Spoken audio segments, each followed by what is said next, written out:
Okay, this is Koji again from Celestial Rhythms, and this is a story which I'm telling you now, a build-up of energies. Because I like to do research, I like to look at many charts, and then all these beautiful synchronicities just start showing up, and they happened in an unprecedented way. I will try to catch all the special alignments in these charts, but there's so many I might forget a few, so you might discover much more than I'm telling you. So let's start with this one. That was when Mercury entered Gemini, and Mercury will be in Gemini till about July the 4th. So we just see these next few days will be the culmination of this phase, which started in May the 4th. And this is now, these charts are all for Greenwich, which is the global chart, the 0 meridian, and Greenwich being the spot on that 0 meridian, which is exactly 1 septile north of the equator, 1/7 very powerful frequency at this place. 7 is the number of connecting with higher dimensions. In that sense, it is almost like the opening of the crown chakra of Earth, or the umbilical cord, whatever one wants to call it, something of that sort. So charts for Greenwich always are exceptional in their accuracy of what turns out on planet Earth as a whole. So that's why these charts are saying something about the collective evolution we are in. So Mercury entering Gemini, look what is here at the ascendant Pallas, together with Okiroi, and very close by Nessus in Pisces, with Neptune not far, and the equatorial point, that is the ascendant on the equator of the 0 meridian. So there's lots going on here. And okay, let's focus on Pallas, which is the most exact in house 1. Pallas is the recognition of patterns. It's the ability to express something in an integral way and to translate it into an abstract thought. Pallas rules science and art both. In Pisces, naturally very imaginative. Okiroi is an accelerator or amplifier. Nessus is the dark energy. It's pathological behavior and all the things which are related to the controlling forces, the dark, deep state, is pretty much an expression of Nessus. So that's the energy we are transcending, we are working to integrate, to alchemically transform into something higher. And as you know, there is Orcus here on the other side. That's exactly this energy I'm describing, of transformation, of alchemy, of ritual, of focus, of being in a space of dedication, a very holy energy in a way, Orcus. That's why the word ritual comes in, and naturally the word ritual has been, has its negative connotation too, as we know, and I talked about quite a bit, because this is a prominent feature of the United States birth chart, this Nessus-Orcus opposition, which is revived in these present years. So this all ties into this Pallas, and then there's Neptune, and we have also these 3 Pallas-Neptune conjunctions, another trademark of 2021. Actually, I just wrote it down. They are having their conjunctions. The first one was on May 30th, the next one on August 27th, when both will be going backwards, and the third one in January 2022. So Mercury, Pallas and Neptune is kind of wrapping one's mind around Neptune. That's what I would put it in a nutshell. Neptune is probably the ultimate enigma in that sense, because it stands for deception, for illusion, but also is a double mirror. It's when you break through that double mirror, you're getting to an all oneness and the transparency, but that only appears once we transcend the lower frequency band. Neptune has now 2 storm systems. This is another really, really important one, and I just wrote about that too in my latest, one of my latest Facebook posts. Just let's see if I find it. It can't be far away.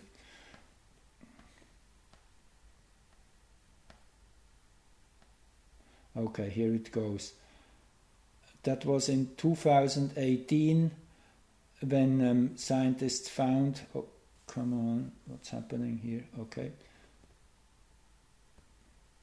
When scientists found that a second storm system had developed on Neptune, something really unprecedented. I mean, in the 30-year period of observing Neptune, that has never happened.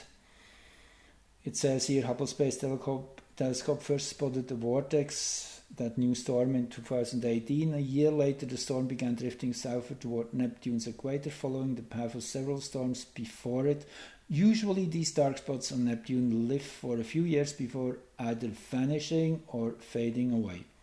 However, the storm mysteriously stopped moving south and made a sharp U-turn, drifting back northwards.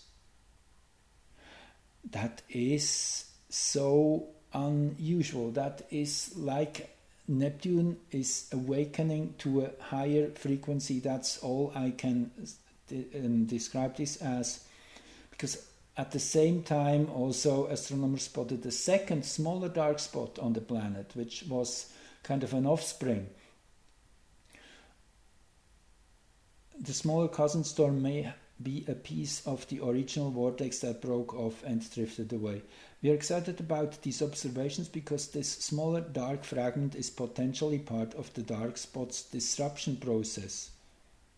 Interesting statement by Michael H. Wang of the University of California at Berkeley. This is a process that's never been observed. We have seen some other dark spots fading away and they're gone, but we've never seen anything disrupt, even though it's predicted in computer simulations. Interesting. Again, shows the power of computer simulations.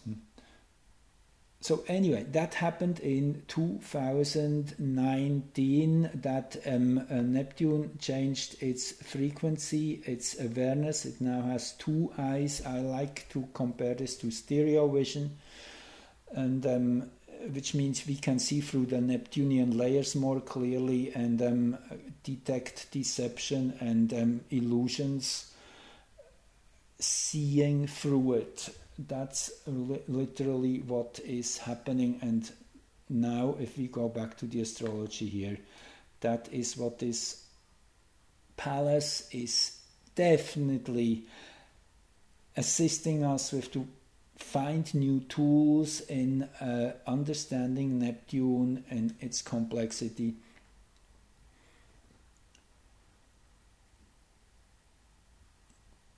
So this is the start of this story, and look at this.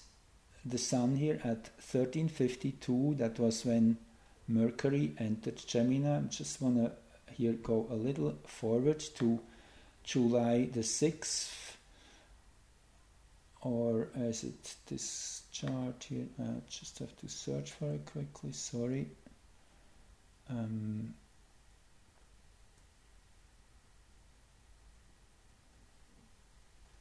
Okay, it's the other one, right? It's this one here. Okay, here we go. No, this is 1252. Okay, bear with me. I just wanted to show you that this one chart has the sun exactly in that spot. Now I don't find it, never mind.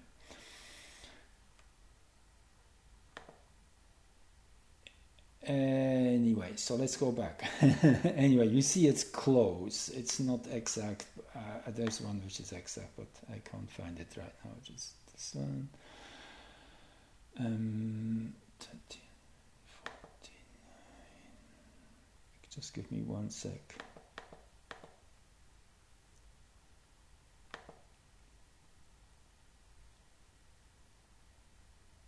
Okay. Yeah. Okay. I guess I now remember. Okay, that's the one. Okay. Sorry for the delay here, but it's Uranus which is in that degree. Geocentrically. Here we go. Yeah, that's the chart.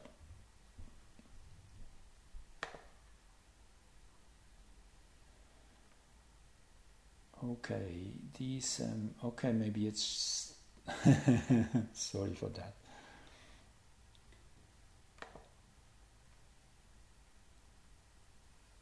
Okay,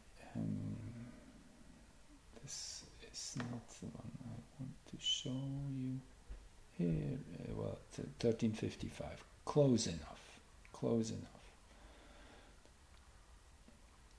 So anyway, it's in that window of the 4th of July when that spot where the sun was in this chart, in this initial chart, this birth chart of Mercury in Gemini. Here we go, 00 Gemini. And that's where Uranus will be around July the 4th.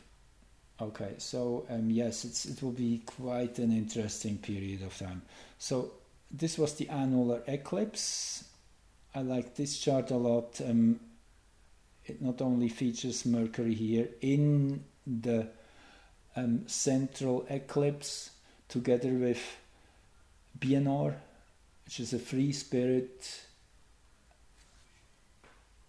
sovereign and independent, very powerful energy here inserted into this eclipse as such, giving us kind of the predisposition to dare to stand up against our oppressors, which is very important because they really do not have any power. We have all the power. Once we start standing up, we are invincible. That's what this Bienor here shows. This chart is further interesting as this is the progressed ascendant pretty much exactly of the July 4th, 1776 chart, as I showed you in one of my other videos lately, showing that this global energy the eclipse carried, again for Greenwich, is in deep resonance with the American nation's progress chart, which is all by itself. It could be seen as where the development of that new concept of a new society is at this point in time. Again, the American independence chart is so much bigger than just the birth chart of the American nation. It is really the start of a new civilization period. That's how big I would call it. the independence, the declaration of independence. It is that starting point of an adventure into freedom, you could call it. And it is really interesting, this synchronicity here. That's the 1714 chart for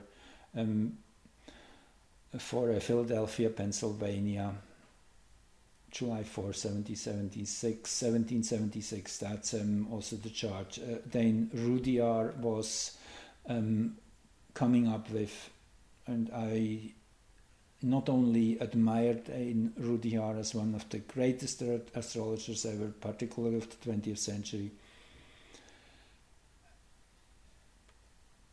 Anyway, that is these 2 cents. Now let's move on. This is then on the 14th of June. I like this chart also a lot. It's also a powerful moment. Nessus turning retrograde. Nessus again, the energy which is represented by the deep state. This is the global chart, and what we see in this moment, and that was when Nessus was at 15 degrees and 2 minutes in Pisces, which is really interesting that Nessus crossed the 15-degree mark before it turned retrograde. So it is in the Virgo Dwad, and as Orcus is in Virgo, this is giving Orcus an advantage of being able to tune into the frequency Nessus has at present. Again, Orcus is alchemy. It's the ability to transform, to transcend, to do that alchemical process of creating gold out of lead. I guess that's kind of the allegory. Refining lower frequencies into higher frequencies.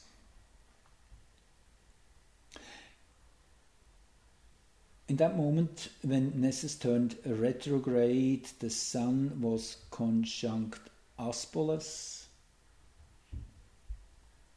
Interesting, very interesting. Exactly in midheaven. Auspicious in zenith over the zero meridian. So was the Sun. This brings lots of light into darkness.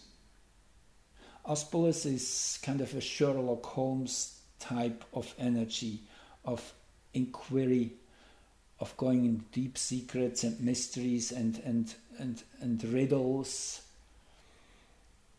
Auspicious, this is something a bit morbid about Auspicious. It's very interested in dark things, in murder plots and things like that. So this all is beautifully supported by Pallas, nevertheless here at the descendant. So a powerful T-square we have here. Pallas this time at the 7th house cusps, very vocal here, outspoken, using a megaphone, hear it all, this is the news, this is the truth, this is the findings. Pallas also representing justice, often depicted as the goddess with the blindfold, the scales and the sword. That's also Pallas.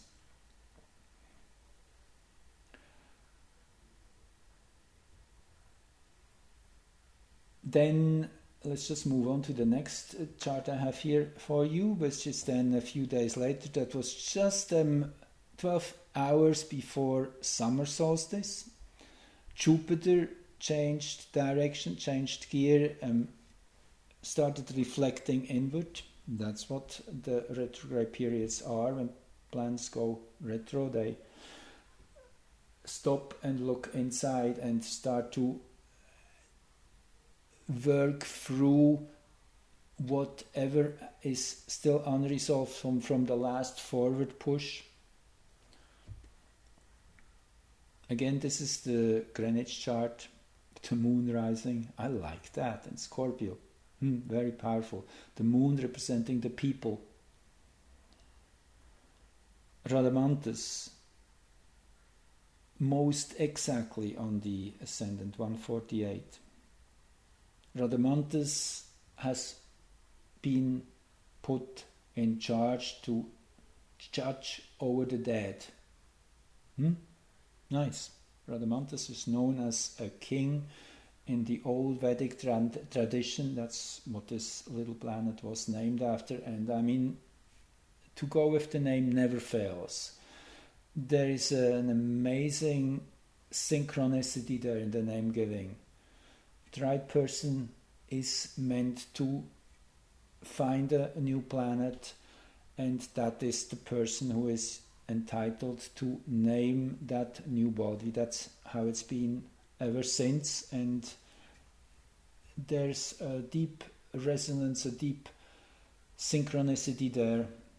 So once a planet has been named, this can be a starting point to understand what it means in astrology.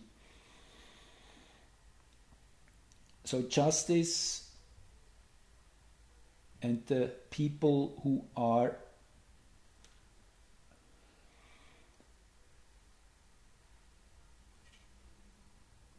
embracing this justice, or becoming an agent, a voice of this justice, giving it emotional power.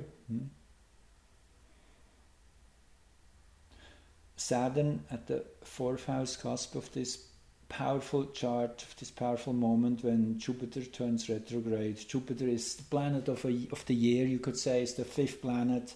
This is a 5-year, 5 the number of change, of fast movement. It's the very fast flowing G. It's kind of like you build a castle at the top of the mountain. There will be high winds, you can see far, it's very exposed, very powerful place. But yes, it's the center of the square, the center of the magic square. That's where the 5 is, if you have the 9 numbers in their most powerful alignment with each other. Yeah. So and then also the trine here, Moon, Jupiter, Sun, out of sign trine here. Actually, the Moon is pretty much at the exact midpoint of Sun and Jupiter. If we do the math here, that's 141, that's 050. Yeah, 050 would be the midpoint here. So there's a perfect fast flow of energy. That's what a grand trine means. The energies are bouncing back very fast, powerful structure, very harmonic.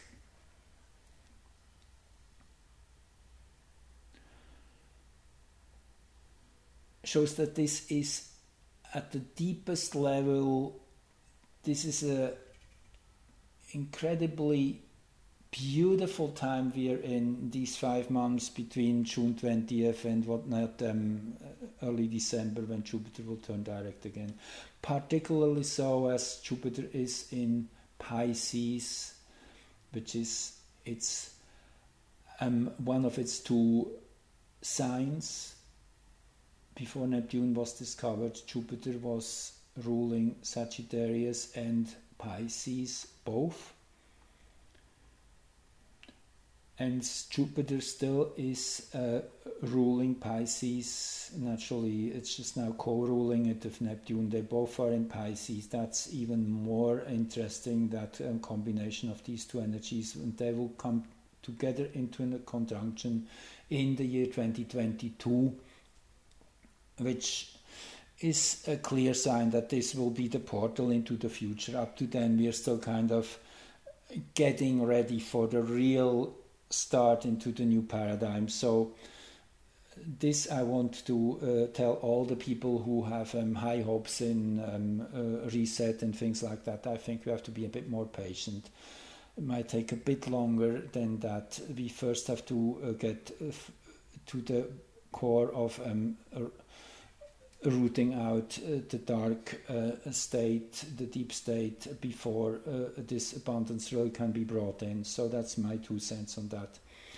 Interesting Saturn here at this spot at the 4th house cusp, calling for be realistic and also own the depth and look at all the damage and the dark stuff.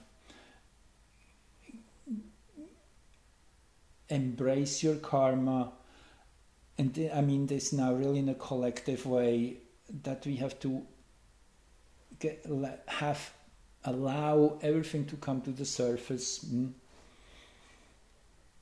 And naturally the Uranus square here from the 7th house, which keeps things really pulsating, pushing hard, beating the drum.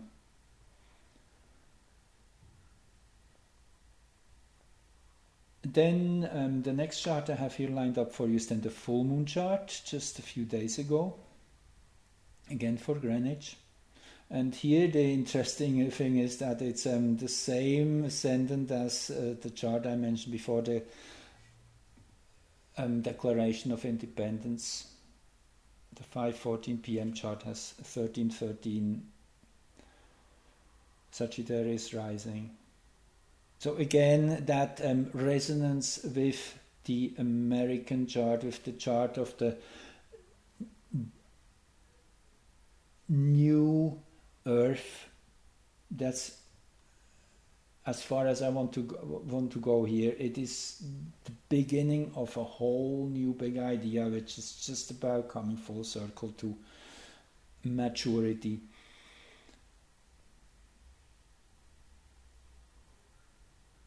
Also interesting that 14 degrees Libra here, that is Saturn in that said chart of the American nation. I should quickly show you as I speak. Let me just pull it up and then you see. It's really quite, so you can see what I mean. 1313, that's July 4, 1776 chart, and then Saturn 14 degrees Libra.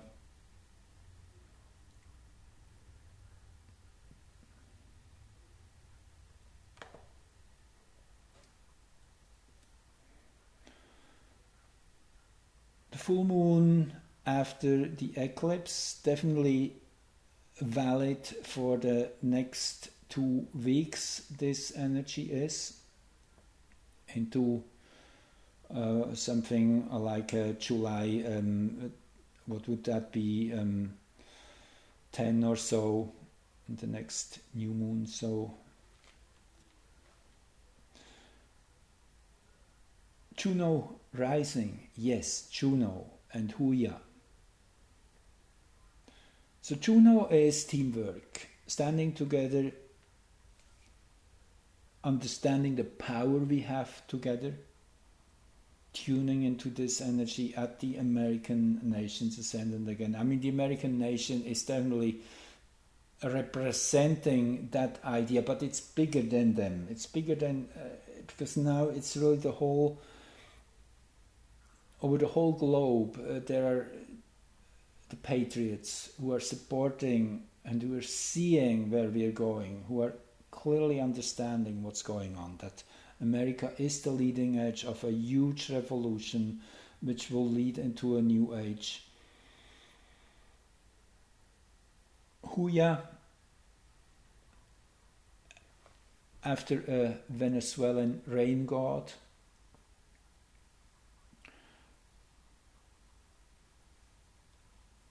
dealing with past traumas, healing, therapy, integration of the past. Very important, all these subjects. And again, you see Huya is transiting over that degree of the American nation's ascendant, and will be here for a while, as it will probably be waving around this degree for another year or two. So this is a process and it's underway.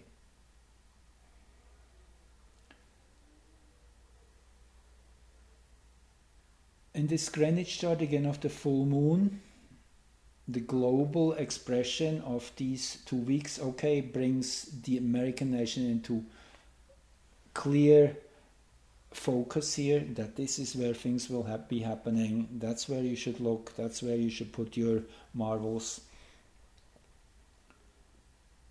The next chart here I have is when Neptune turned retrograde on the 25th. Another big moment. Again a Sag rising in the Greenwich location, 0 meridian.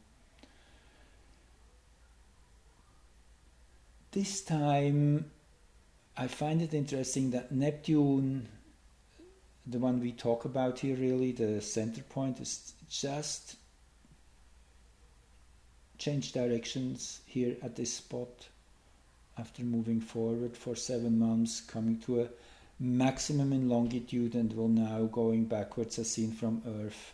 As this is because Earth is moving faster than Neptune, so that gives kind of this optical illusion, you could call it, that the planet moves backwards through the sky. Anyway, these are important turning points, and again, when Neptune started moving backwards, it was T-squaring the ascendant-descendant axis here at the cusp of the 3rd house. This means that Neptune will be in our spotlight for the whole time, as if it hadn't been yet, to be clear. Neptune has been so super important in the last few years, as it is linked to all that fake news and the wrong narratives and propaganda and deception and dreams within dreams. So at the cusp of the 3rd house brings this ever more into the open, makes it visible, allows us to see it, to talk about it, and to bring it into a context of mind, of mental as understanding, as the 3rd house is Mercury's sign, Mercury's house, the Gemini house. Again, Palace here close by, that big long process we're in of trying to wrap our minds around what Neptune really means. Also interesting is the moon here in this position, which is hexagram 54, the marrying maiden, and it is a very mystical place, that 4th line of that hexagram. So it's kind of enlightenment and endarkenment, both. It's a polarization and a very mystical place, as I say. Then the next chart I have here for you is when Earth was conjunct Quasar on the 26th of June. Quasar, and this is now the heliocentric chart. This is Earth here, and Quasar is here. Quasar is a force of transformation. I quoted Lynn Coyner, who has written an article on that minor planet. Let me just see if I find it here. Scrolling through my posts. By the way, I invite you to sign up for, become a member here on Celestial Rhythms. Let me see, I posted too many things here lately. Here, this is it. Okay. After something bad comes something new, some new expansion of consciousness. A price must be paid, a painful process before something new happens. A break with something, a break with the past, so that we can move on to something new. Something must die first, and then something happens, something new that is beyond death. Because of the Tongua association, that is the tribe Quawar is a deity of, I guess in the San Francisco region, a native tribe. The symbolism of Quawar may be connected with creating through dance or rhythmic creations. So it is keeping the rhythm. It is that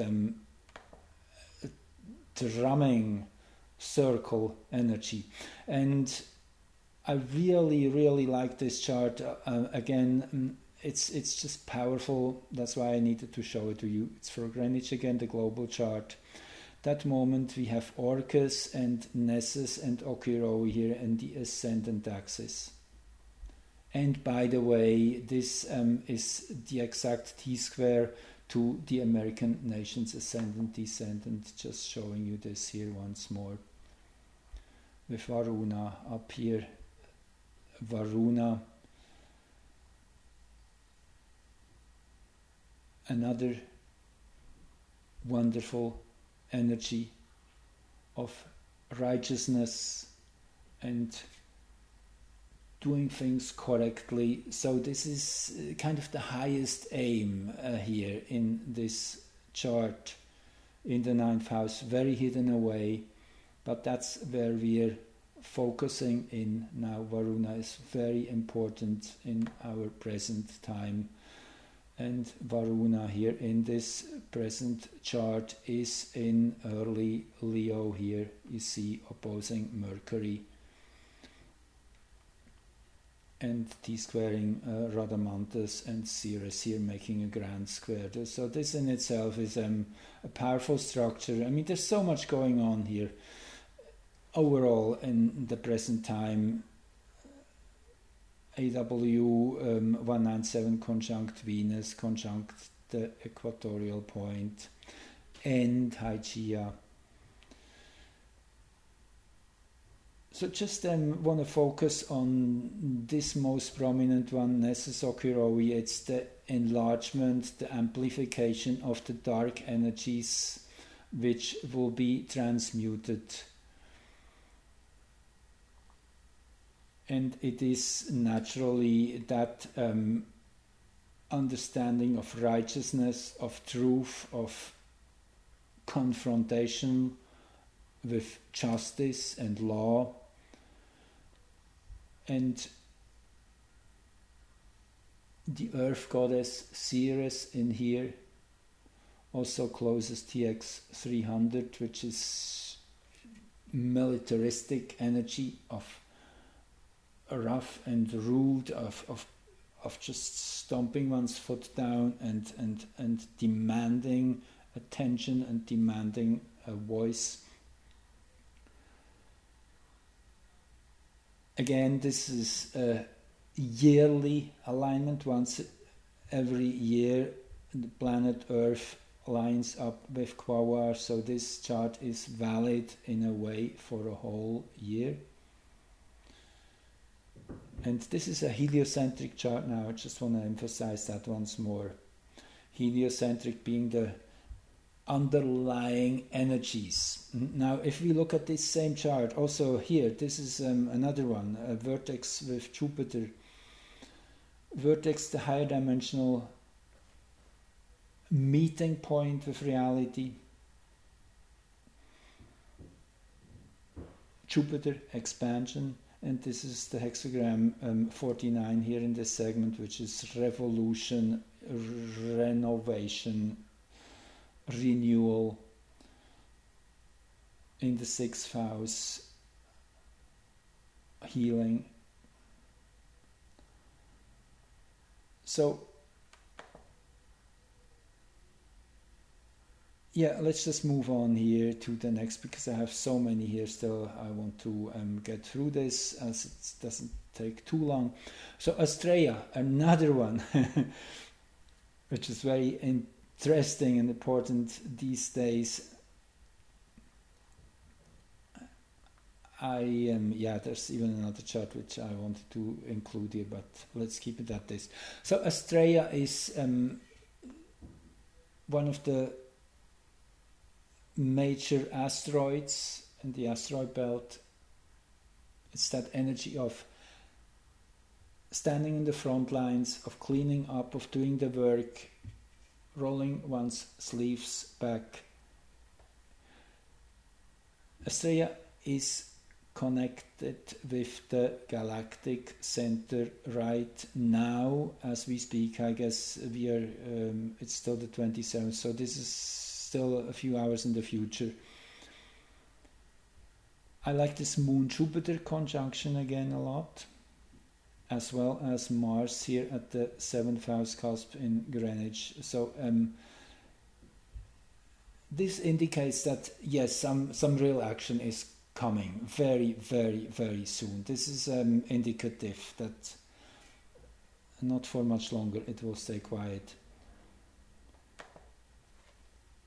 Okay, then we're jumping ahead a bit here. So in the meantime, July 1st, then is the exact Mars-Saturn opposition, which I talked about in the one recording before this. Then on the 4th,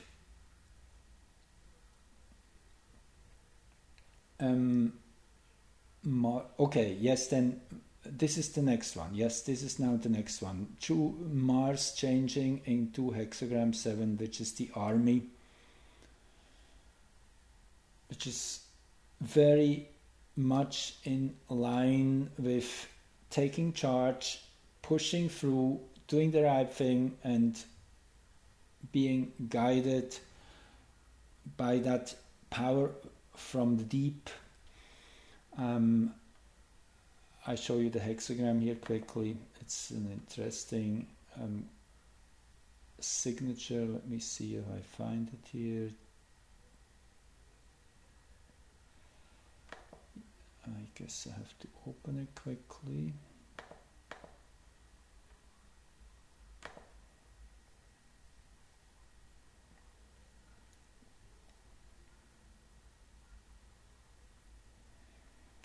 Yes, you see here. I guess I have to move this a little bit, that it's not behind my picture here. Okay, here we go. The army. The ruling second line, and I already said when Mars will move into the second line, I guess it's on the 5th of July or the 6th, then things probably get even more intense. That's the ruling line. Again, I often do short posts on my Facebook page, The Cosmos Within. I sure invite you to become part of that community, and then you can also share your own ideas and post if you like. You're well invited, or leave comments. So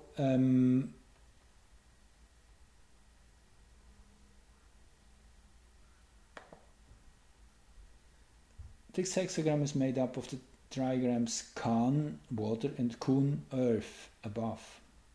And thus it symbolizes the groundwater stored up in the earth.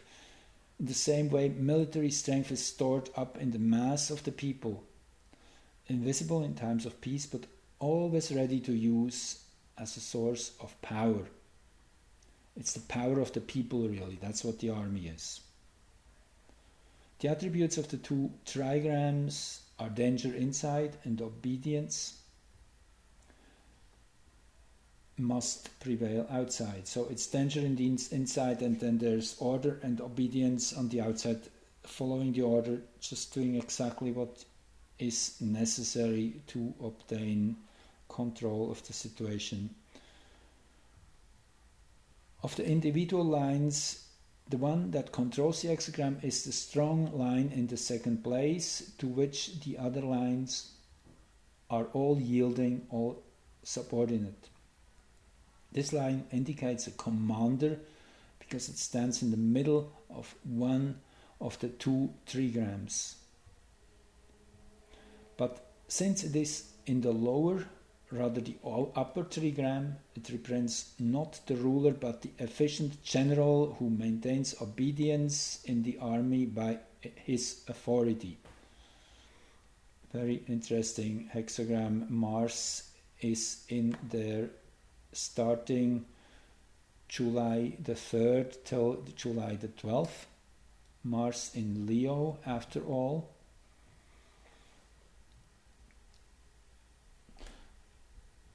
So it's these center degrees of Leo which are expressing through hexagram 7. Now this chart stands out again as the Sun is exactly at the midnight point, saying this is a new beginning of sorts. Yes, always when we see the midnight point activated, this is 0 hour. Okay, this is the beginning. This is the beginning of a new day.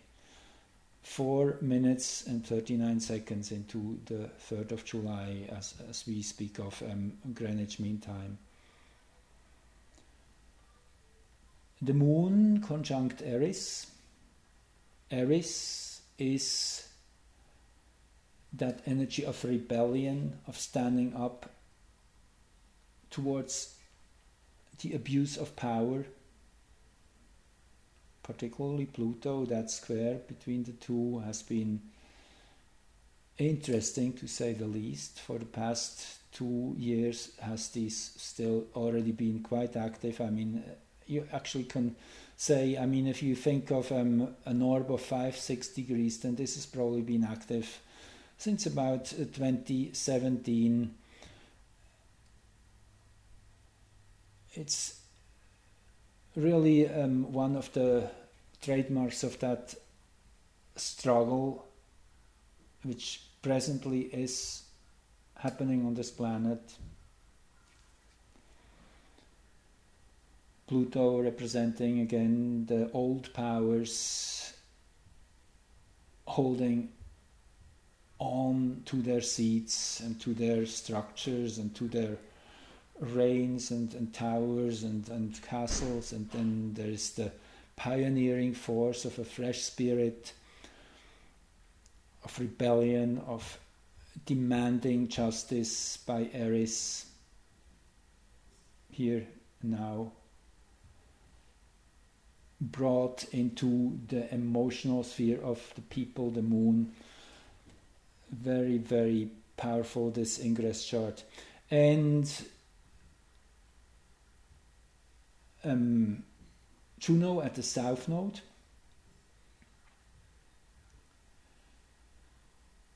And this is by itself a very powerful place in the zodiac. This is Aldebaran and Antares are in this area, pretty close to the 10-degree mark.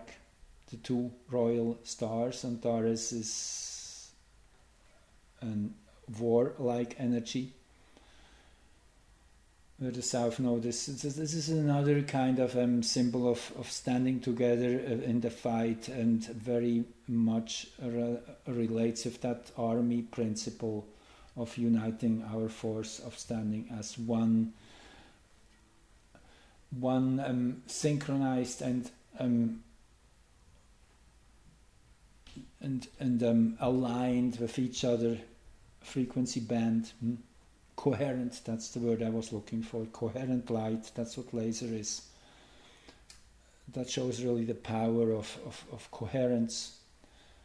If you have a regular light bulb, and if you have then a laser with the same watt number, and you bundle all these photons and bring them into the same frequency, into coherence, then that creates a very, very powerful and sharp energy.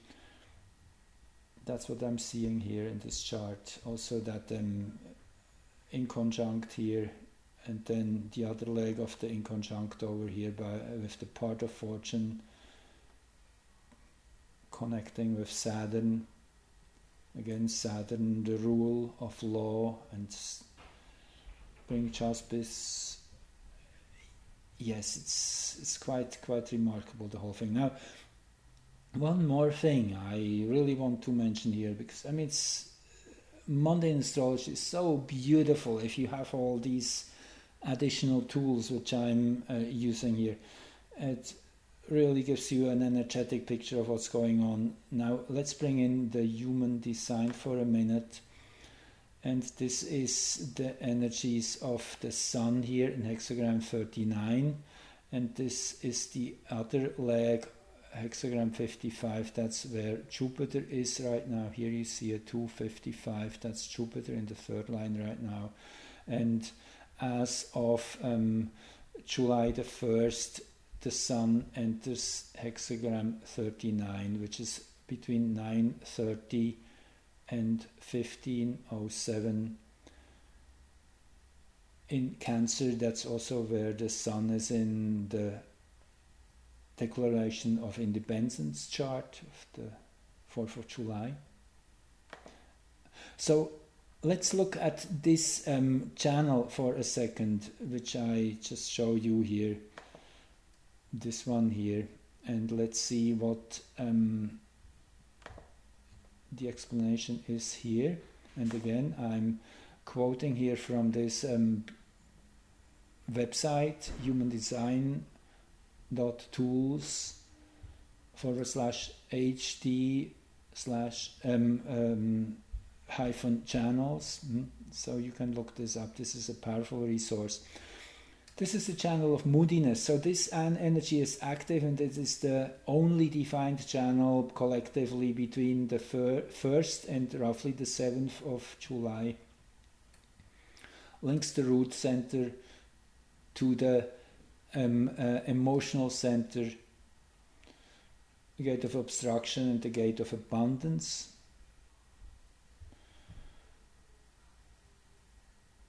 (3955) is the channel that connects directly into spirit, in the emotional center, in the wave. Here the wave is abrupt in form, spiking up or down through extremes of mood. One of the labels of this channel, emoting, is also a kind of a provocative energy. It's poking, it's teasing. This individual channel of moodiness is also part of a stream that includes a concern with and a focus on romance, love, and passion. Very passionate.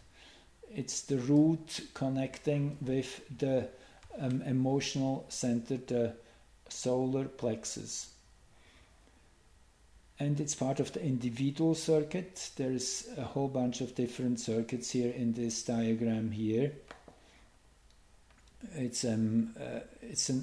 This is again an archetypal structure, and every moment different legs are activated in this structure, and a birth chart can be decoded in that way. And then in human design, just to throw this in, we don't just use the birth, we also use a prenatal chart, which is the design, which is roughly 3 months before birth. A very, very interesting expansion of astrology. Anyway, that's another subject, just to say this here on the side. So people with this channel, and naturally when it's collectively designed, is a concern with uncertainty, because emotional individuality is all about uncertainty. She loves me not, I don't know. It's easy to see the up-down wave, if she loves me or she loves me not, but notice the final state, I don't know. At that point, the mutative aspect of the individual is about to take over and they transform out of that uncertainty. The whole individual circuit can be deeply uncertain because you don't know until the mutation comes. So it's a very, very sweet energy in a way, very emotional, very upfront, and playful and passionate. Mood swings are healthy because they really show that dynamic we are involved in. It's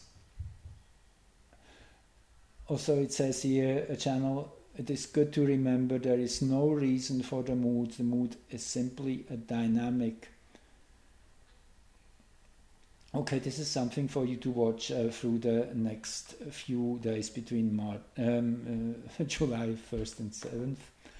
Okay, now then let's go to the aphelion. Now this I will save for the next show here. It's already late and it's been a long one. Just quickly touching on to this before we end. That is the moment when Earth is farthest away from the Sun. This is an important prognostic moment of prediction, and I will also go back to the last big moment in that cycle, which was January the 3rd, I guess it was, when Earth was closest to the Sun, and then we see what has manifested and what not. Anyway, I'll leave it for my next recording, and thanks for joining and listening, and again, click the subscribe or like or whatever, the bell, then you get notified. And enjoy the show. It's a wild show, and it is difficult for many people. I'm totally aware of that, but it's worth it. Trust me.